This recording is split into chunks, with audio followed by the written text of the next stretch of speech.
ఏడ పోయినా 10 మంది తక్కువ లేకుండా పోయేది, బండ్లకు తుపాకీ ఎంటేసుకుని తిరిగేది. ఎట్టా సూతా ఊరుకున్నారు.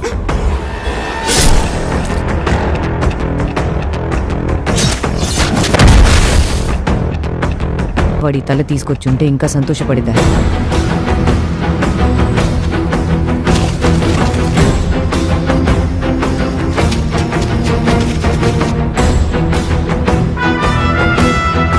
ఎప్పుడు చూసినా చేతులు కట్టుకుని భయంతో మన ముందు నిల్చునేవాళ్ళు. ఎట్లా భయం పోయింది?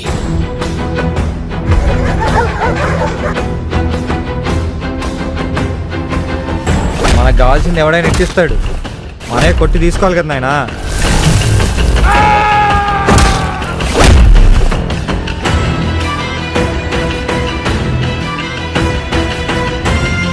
వాళ్ళు ఎదిరించడానికి అదొక్కటే దారి కాదు.